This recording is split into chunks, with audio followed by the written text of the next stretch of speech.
Everyday technology gets a new use at Fort Vancouver High School. It helps me in many ways.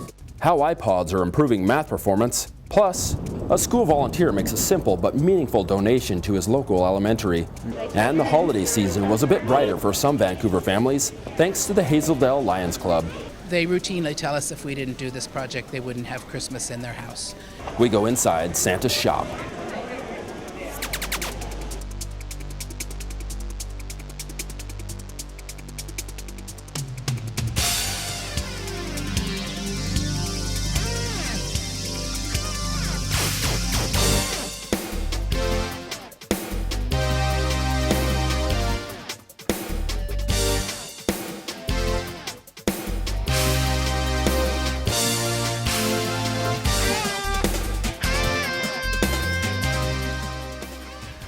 Hello and welcome to In the Know. I'm your host, Chad Young. We begin this episode with some good news. Vancouver Public Schools is the best in North America when it comes to communication. The district won the prestigious Leadership Through Communication Award. The honor is handed out annually by Blackboard Connect, the National School Public Relations Association, and the American Association of School Administrators. The judging committee praised Vancouver Public Schools for using every tool possible to reach community members and for making communication a two-way street. We spoke with Tom Hagley, the district's Executive Director of Communication and Government Relations. He tells us this was truly a team effort. Every school district employee is an ambassador of the district, and so, whether it's at the school level or the district level, we want our staff to be the frontline communicators, and that's really what makes the most effective communication. In addition to that one-on-one communication, the district also uses print, television, news media, and the web to reach parents and community members. Well, we really want our patrons to understand the value of their investment in public education. Vancouver Public Schools are their schools. They belong to the community, and so it's important that we communicate in a variety of ways so that people have an opportunity to see that value. In addition to the national recognition, the district will get $10,000. That money will go to student scholarships or other communication efforts. Now let's focus on technology and how it's being used in Vancouver classrooms. At the beginning of the school year, we showed you how iPod touches are being used to teach math to third graders at King Elementary School. But these interactive devices are also being used at Fort Vancouver High School to teach students how to tackle more complex mathematic concepts. Today we're doing congruent lines and looking at the degrees of the angles. Math can be daunting for some students, especially at 7:30 in the morning.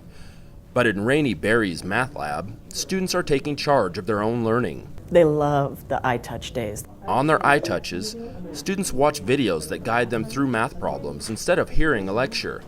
It shows us step by step, and it pretty much teaches us all the things we need to know how to do it.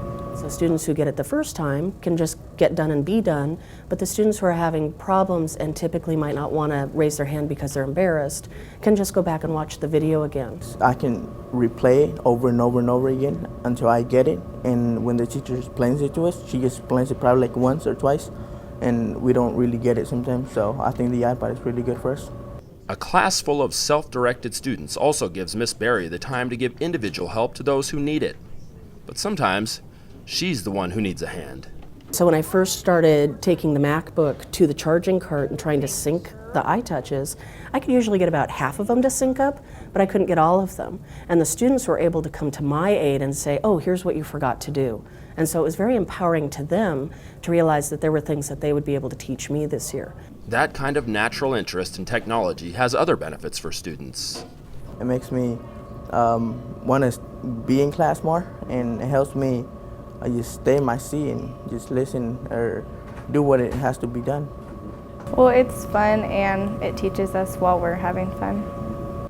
This pilot program was funded by a grant. Miss Berry makes many of the videos she uses herself and hopes she'll get a chance to reuse them in the coming years.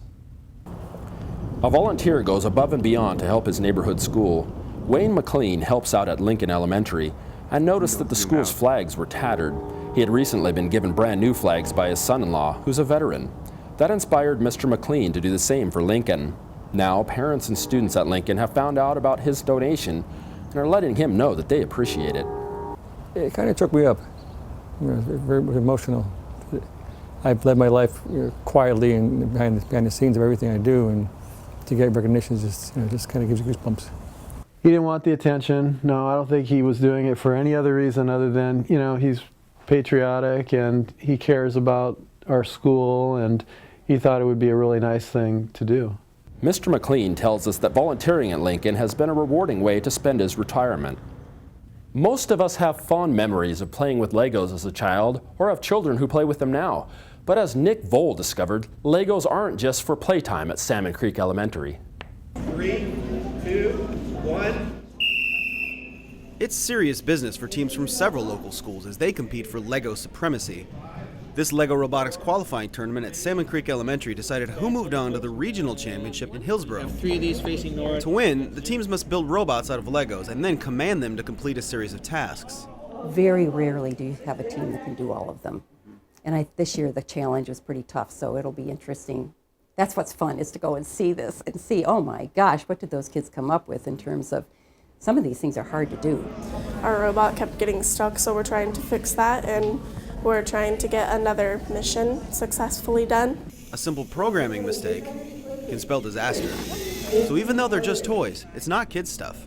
Sometimes the challenges are so steep that they can get really discouraged, I think, as teams, and think, oh, we're not ready to go, and on. Then when they get here, it's infectious because they see all the other teams, and they see that they're not the only ones that didn't do all of the different moves. The idea is to encourage students to get more involved in science and math.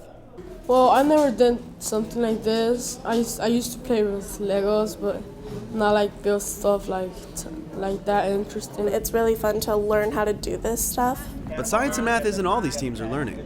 Individual parts on each of these projects have to do their job in order for the machine to function correctly. And that's sort of the idea we're getting from the kids upstairs. Without each of the individual team members, the team doesn't function.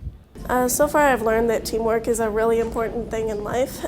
It's not that easy to do it by yourself, that you have to do it with your team. For In the Know, I'm Nick Vole. Teamwork is so important in this competition, it's actually part of their final score. This was the 6th year the qualifying tournament was held at Salmon Creek and the 8th year overall in Vancouver. Teachers in Vancouver public schools get a chance to rethink how they present information. The district presented its Socratic Seminar, which reinforces the Socratic method. Instead of simply lecturing students, the Socratic method encourages discussion between students and instructors to get kids thinking on their own about the topic. At the seminar, an expert in the Socratic method offered teachers ways to incorporate it into their everyday lesson plans. The holidays are often referred to as the season of giving, but when times are tough, Christmas gifts can be hard to come by. That's where the Lions Club in Hazeldale comes in, giving kids at Fruit Valley Elementary a reason to celebrate. Elena Bowler shows us how. This is Santa's store. And for many of the kids at Fruit Valley Elementary, it's the only Christmas they'll get. Because you get lots of toys and stuff. For the last 25 years, the Hazeldale Lions Club has been gathering gifts to put on the event. Lynn Fish heads up the operation. And we make sure that each kid shops for their family first. Then we give them a book and a stuffed animal that they can take home themselves. This is for my sister. And this is for my dad. I got this for my cousin. Oh, that's really nice. She loves Hannah Montana. They do it all with donations and a minimal budget. And we can use just about anything. If we can't use it, we get it to the appropriate other charity that can use it. But this year, donations were down. However, we had some really good buys, and I have great members who shop for me. Meaning more new merchandise on the tables for these kids and their families. The Lions Club takes donations all year long for the event. Fish actually keeps them in her basement until the big day, something only the most dedicated are willing to do.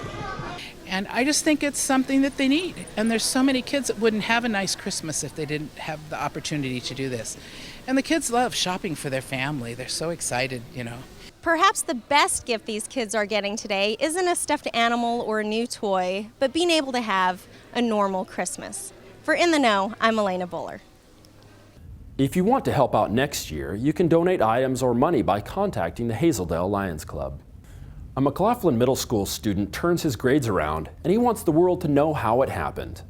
Everyone has a seed inside. Everyone has the opportunity to shine. Whether it's tomorrow or in 60 years, you can bet I'll be ready, because I'm learning my values now as a person and working steady. 8th grader Alex Beltran wrote a rap song to inspire others the way he was inspired by his teachers. Alex is part of McLaughlin's AVID program, which stands for Achievement via Individual Determination. And the AVID program gives students support in improving academic performance with an eye on getting into college. Before he was an AVID, Alex was failing 5 of his 7 classes, but now he's getting high marks from his teachers. Alex says he understands what this turnaround means. Well, nowadays it's not really much of a choice. It's kind of like a thing that you have to come to school and you can't really survive without it. So I think that to get far in life, I have to go to school and get my good education so that way I'm not left behind. AVID is available at 3 middle schools and 2 high schools. Alex says that a career in music would be nice, but what he really wants is to be a rapping English teacher. If you're watching this on Comcast, stay tuned after our show. We'll show you Alex's rap in its entirety. If you're watching online, we've posted it on our YouTube page. Students at Walnut Grove Elementary learn that if you give a little, you sometimes get a little. The school raised twice as much money as last year for the annual chess drive. The class that brought in the most got to dye the associate principal's hair. Hot pink, my favorite. All right. Mr. Tusing's class raised more than $100 in the first week for the Vancouver School District Foundation.